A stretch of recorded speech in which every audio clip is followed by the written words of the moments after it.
Well, we are just having a grand time here at the WHBR studios. We've just completed an amazing pastor's luncheon. We had the new president, Yolanda Morris, Bob DeAndre's daughter. As you probably know, Bob has gone on to glory, and that mantle has basically been placed on Yolanda, his beloved daughter. She and her brother, Bodie, are involved again in CTN, and so it's just a wonderful new future that we have in store for us throughout the network, and of course for your station here at WHBR. But we assembled a great number of pastors. You're going to be hearing comments from them, and there's just a lot of excitement and lots of new vision, new ways that we could be effective to reaching the lost in this generation. So very exciting days. Also on the show today, we're going to have featured the Pensacola Dream Center. Terry Merrick leads this amazing ministry, doing so much in our community. We're going to take you to the location, what's going on with that. Also, Morgan McCoy with Morgan's Moonshot Misfits. You say, what in the world is that? You're going to find out all about it. It's all happening here on this special Coast Up Close. Was so excited to meet the brand new president of CTN and hear their vision for what God has for the future. And I heard from both Yolanda and Brian a desire to not just make television programming, though they want to, but to see legitimate fruit, spiritual fruit that will remain in the hearts of people so that people can come to know Christ and to follow him. We love meeting the pastors, the local pastors, and doing this and getting to know you guys and what's on your heart. And like David said, media is a mouthpiece for what God has called you to do locally. And so that's what we want to do. There's such a demographic of people that may never walk through our doors. I mean, the reality is a good chunk of society is never going to walk through the doors of a church. And how do we reach them? What are the tools and the opportunities to get the gospel in front of people like that? So I'm excited about the future of CTN and very excited. I love this station, WHBR, but very excited about what God's going to do. And what a joy to be here at WHBR and hearing about the future direction of CTN. And man, I'm excited. I think there's a great potential for what God is getting ready to do, how God's going to reach generationally from the young people to the older. And I just think it's wonderful. And we're looking forward as we kind of celebrate the past with Bob, but we're more excited about the future than ever. Well, I am so honored to have on this set with me the new president of the Christian Television Network, Yolanda DeAndre Morris. Thank you for having me. Oh, wow. Yeah. Well, we've known each other a very long time. Yeah. And you were very young when your dad started CTN back in 1979. Yeah. And I started not too long after that as WHBR's oldest affiliate of CTN in January '86. So I met you in '86, and it's just been an amazing career ministry for me, Yolanda, all these 36 years now and counting. But let's just go back to the early years. You were 9 years old when your dad started CTN. Yeah. And what a pioneer, he was at that time, just blazing a trail for the kingdom. What was it like? What was your kind of maybe a favorite memory in those early teen years of you when your dad was starting CTN? Yeah, so in the very, very beginning, we just had a piece of land. So he had to build the station there in WCLF and all of that. But I remember that concrete slab, even though I've seen video of it, I still have memory of my own of it and that night that we went on the air. Yeah. But it was a lot of work in the community. We were in parades, letting the people in the area know, that we were there. My parents traveled a lot to churches and spoke. So I was on the road a lot as a kid, being in different churches, and I would sing, for their services and stuff. So it was a lot of getting in the community to know the community. Yeah. I was a shy child, So that was a little bit more difficult for me. I didn't always love that. I would hide behind them or do things, and It's hard so to imagine that. it's hard to imagine. I still have that introvert side, but is that good for a president of a television network? I don't know. But It's all good. all of that really helped me to get out of my shell and realize what we do as a family in ministry, and that is ministering to people. So if you can't talk to people, why are you doing what you're doing, right? Right. So I was always pushed, Yolanda, you need to talk to people, you need to say things and stuff. But people came up to us everywhere we went, at restaurants, in the grocery store. People were constantly coming up to my parents because Christian television was a new thing, and so people were watching. Right. And that's how we knew that people were watching. I just didn't understand that as a preteen. Exactly. It was a little hard. And so you went on to Evangel College. Yep. And then how long was it then that you and your new husband Brian, Yes. who's now the vice president of CTN, Correct. y'all are just such the dynamic duo there for sure. But you went on to Denver, and when Bob you established the station in Denver, you and Brian were the managers. So so that gave you also a really hands-on, another level of involvement. Yeah. to say So the we've least. been married 28 years. This year was 28 years. Yep. My degree was elementary education. So when we finished, we were pastors for a long time. About 21 years total. So we were in different churches and we pastored. So 7 years ago, now almost 8 years ago, when CTN purchased the Denver stations, my dad called Brian, didn't call me and say, hey, do you want to be part of this? But he called Brian and said, do you want to run these stations? And Brian's like, well, I don't really watch Christian television. I don't know if I'm really interested, but we'll pray about it. And we just felt like that was God's timing. At the time, I was being a children's pastor, kind of helping a church out. And when that got over, then my dad's like, yeah, go ahead, step in. You can help Brian do what you're doing. So almost 8 years doing television from the ground up. Sure. The station that we purchased was a Spanish-speaking secular station. So we had no viewership whatsoever with what we were doing.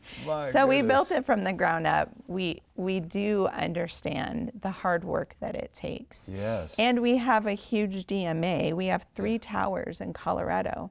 So we're basically border of Cheyenne to edge of Pueblo. Wow.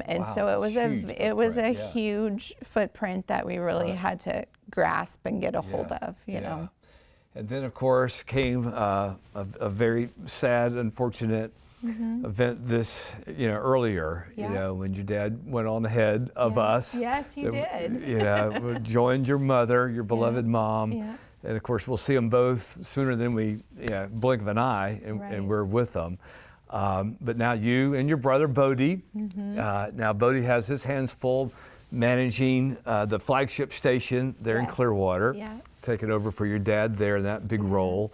And you now assigned the role of president. And so what a mantle that is, Yolanda. And we're just, I can speak on behalf of all the managers, which are now, 20 of us, and just how thrilled we are that Bob's mantle is passed on to you, the daughter, and your capable hands. And so, but with that, massive responsibility, but yet new vision, new sort of maybe some enthusiasm. What do you see? I know you're going to, of course, carry on the original vision, but Yolanda, what changes, if that's the word, or do you see in our future? Yeah.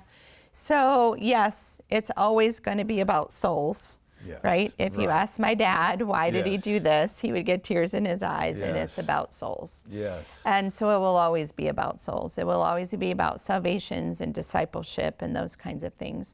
But when we look at media, there's so many more platforms, right? So we want to be media distribution and the different ways that we can do that. So streaming, Roku, all the platforms. We're still on satellite, all of those things. Right. But we want to be creative. We want to increase the generations that watch what we do. Again, Yes, it's not yes. going to be just television, but like we good. do with Man 360 and the program that Brian and I executive produced together. With Come Home, how we've transitioned with Homekeepers, with Arthleen Right. retiring, and really Jen Mallon is going to increase what that looks like in some Yes. different creative ways. Right. So we want the creativity. We want these generations, these younger generations, to bring the creativity. And then we're starting a CTN Films division. And so we're going to really be creative of how we do Christian films and make them really well. Yes. And so we have one in the works now, and we're working on that. And the orphanage in Nepal, The orphanage that in your mother Nepal. was so involved with and helped launch. I know Yeah. that's a big part of Yep. your heart as well. Yep, that was 19 years ago. I was Yeah. with her when we launched it. She passed away a year later. So I've been doing the orphanage for all Yes. that time. Yeah. And I'll be going back in November. Yeah, so, good. yeah. Well, so excited, Yolanda, and we just are again just thrilled with you, Brian, your brother, Mm-hmm. Bodie, and just what lies ahead. While we can look back in fondness, Mm-hmm. such a what your dad did, but knowing that what the work is going to go on in bigger and sometimes even better ways, more ways, Yes. to reach souls and disciple. Yeah, so just wisdom on you and favor, and just God's will be done. And we just we'll look forward to expanding the kingdom together. That's right. But we bless you, Yolanda, and thank you so much Thank for you. stepping up in these big shoes of your father. Amen. And we thank God for what He has done by His hand. The Dream Center was my last place to go because I had been everywhere 3 times over, and this was my last chance. I was hurting people around me, and it didn't affect my life. It didn't hurt me, really, And I didn't care if I lived or not. I didn't feel like I had a reason to live. I knew that the only way to get saved and to get help and to live again was through God. The Dream Center started, actually, the essence of that was birthed in my heart when I went to Calcutta, India. That was my very first mission trip. It was a medical mission. And when I got there and I saw the depravity and I saw the poverty among the people, my heart just broke. But also, I guess the thing that really happened inside me was I got this totally new view of humanity. And my heart was broken for the value of a soul. And I came back from that trip just totally changed. And I fell in love with serving here in our community, and that was probably in 2009, 2010. And that just continued to grow. And I began to see that there wasn't a lot of movement out there for the marginalized. It seemed like they got stuck, they got comfortable, and I tried so many different things trying to help them move out of homeless, move out of bad situations, move out of addiction. And it just felt like I didn't have a way. And so I think it was 2014, we started a little ministry called 1728 Ministry, Beverly Mayo and I, and we were just continuing to do outreaches in the community. And then God started planting the seed in me about having a dream center here. Now, the original Dream Center started like 27 years ago in Los Angeles, California, with Tommy and Matthew Barnett. Our pastor, Matthew Barnett, was alone in Echo Park, and God told him, if you want to build the church that I'm calling you to build, it's going to be a church that's 24 hours a day, 7 days a week. And every single ministry that's been birthed out of this place over the last 16 years have been birthed out of a need. His slogan is find a need and fill it. Find a hurt and heal it. And that's what we do every single day here at the Dream Center. I started speaking it. We're going to have a Dream Center here one day. Pensacola's going to have a Dream Center. So I just started studying. I started researching dream centers. I went to visit dream centers. I learned everything I could about dream centers, and I came up with the conclusion that I absolutely could not do it, and that it was way too big for me, that God needed a really amazing, charismatic male. I don't know why I thought that. But yeah, I mean, I had been through divorce. I had 4 girls. In my day and age, that would mean that I was kind of tainted and I was washed up for ministry. But the beautiful thing is the marginalized didn't care. And so on September 13th of 2017, we launched Pensacola Dream Center here in Pensacola. Dozens of volunteers rolled up their sleeves in the heat today to put in some sweat equity for the Pensacola community. Saws, drills, and hammers put to work Saturday to build a wheelchair ramp for a family in Pensacola. Her husband has Alzheimer's and she has to get him in and out of the car, so that's what we're doing here. We're also going above and beyond, and we're cleaning her yard and making everything beautiful for her. This project, one of thousands across the country as part of Serve Day. Serve Day is a day where dream centers and other churches all over the country join together and go out and just love and serve on our communities. And it's just one of the Pensacola Dream Center's efforts. We have 8 different projects going on today. This past year we had like way over 2,000 serve hours and volunteer hours, you know, into our community. But through that and everything we do, whether it be through our human trafficking walk for freedom or our huge Christmas party for the homeless, through our blessing bags, through our school stash where we're sending stuff into the schools, where we're doing our homeless outreach, building a wheelchair ramp, cleaning a yard, it doesn't matter what we do.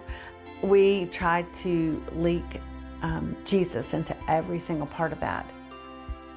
We work with trafficked survivors. We work with those who are addicted that want to get free of addiction. We work with those who are marginalized, those who have been sexually exploited, domestic violence. The list goes on and on. But for every single one of them, every person that comes to us, we have, which I call it is the secret thing of the Dream Center, and that we have a coach mentor program. So every single person that comes to us that wants to move forward and get help gets a personalized coach. I love people. People are my passion, especially those that are lost or left behind, that no one really cares to help. You know, maybe it's the unloved, the ones that have burned bridges with their families and have nobody. So it is my passion to walk beside them, mentor them, coach them, you know, give them words of wisdom to help them get to that next step in life.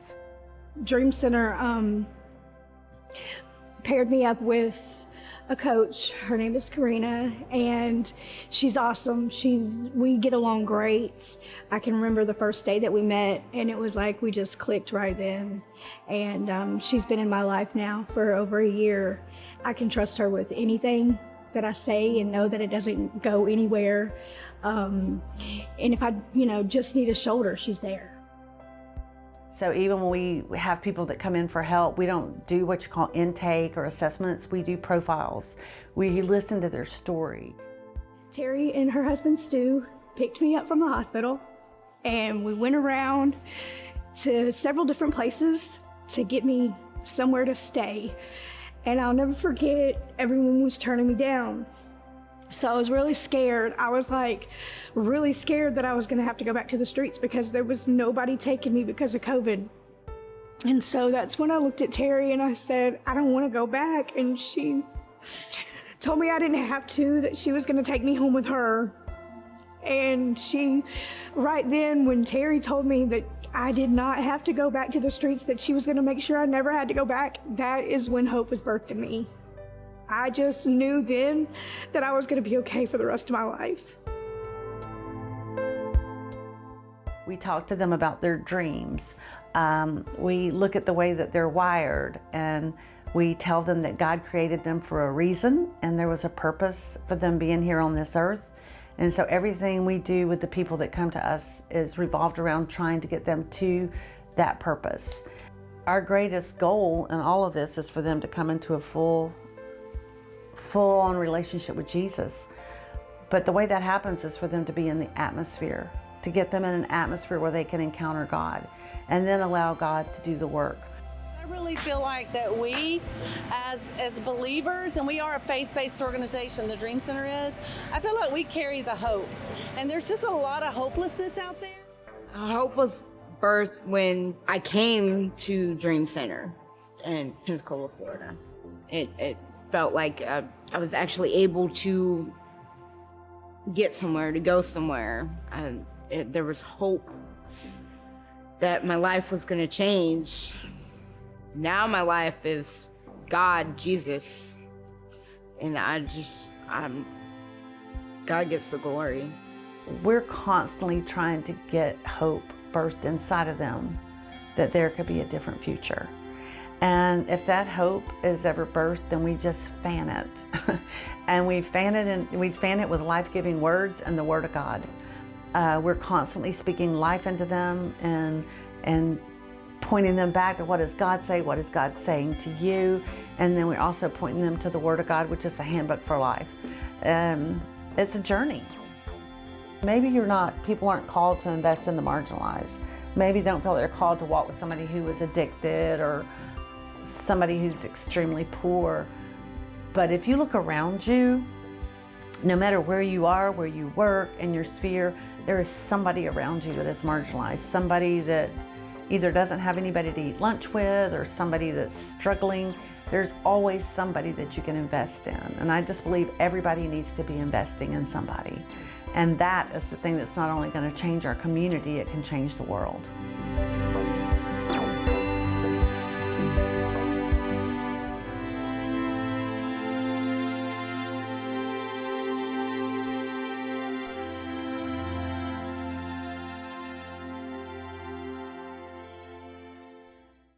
Hi, my name is Morgan McCoy. I'm the Retro Realtor here in Pensacola with Keller Williams Realty Gulf Coast, your favorite realtor and the best misfit around.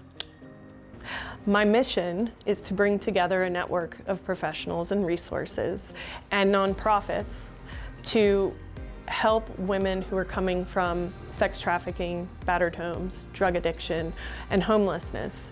We want to give them the opportunity to build a life of their own. So we want to house, train, mentor, and hire. We want to help them develop domestic life skills, financial literacy, make sure that we have them on a path to success and continued support through our network as they move on in life. It was a difficult path, okay?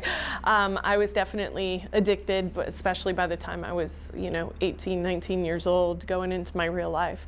So from about 14 until I was 24, I did pretty much every drug you could imagine. And then I found out I was pregnant with my son, and God sent him to me to save my life.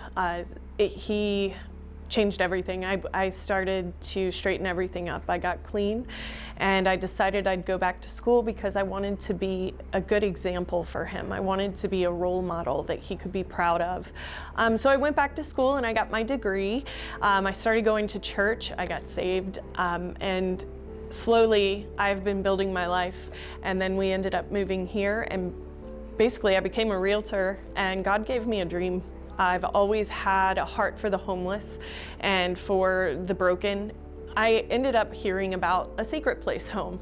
The Secret Place Home, which is an advocacy center and service provider, is a safe space for young ladies ages 13 to 24 years of age who are survivors of human trafficking to find hope and restoration.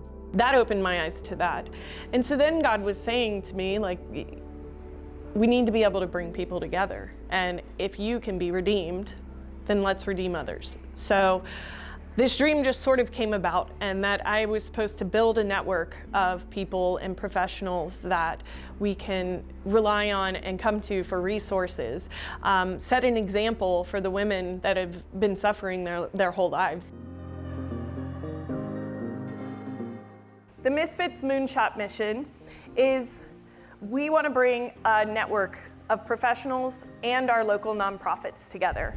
We truly believe in community, and we don't want our community to be suffering, so we want to bring everyone together. And we slowly got some women together, friends that I had, and we've been having meetings over the last year, kind of refining the idea and figuring out the plan on how we're going to make it work.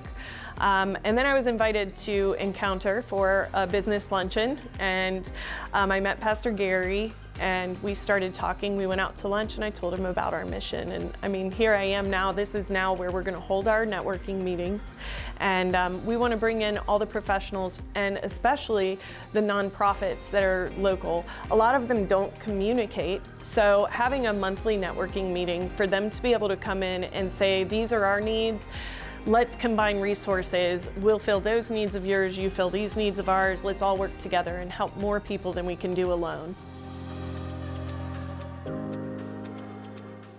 Our goal eventually is to purchase a piece of property, and we want to build a village. We want to have tiny homes for each woman. We don't believe in a handout. We definitely believe in a hand up. So there will be a sliding scale of rent. As they stabilize their finances, we're going to obviously increase their rent to get them ready for the real world. Once the women have moved into their home, they get 1 year. That year, they're going to develop domestic life skills and financial literacy. We want to have them come in, and we'll get them on a financial plan, get their credit worked back to where it needs to be. So we would want to be able to open up basically a wedding venue. This would provide jobs for our women. It would allow them to learn the skills needed to cook and to learn photography or party planning. And that's really what we're about. We're about giving them the opportunities to give themselves a real foot in life, get that good start. I am now 15 years sober, and I believe that if I can do this, the hot mess that I am, then we can help other women do it. And I would have been where I am now a lot sooner if I had had something like this.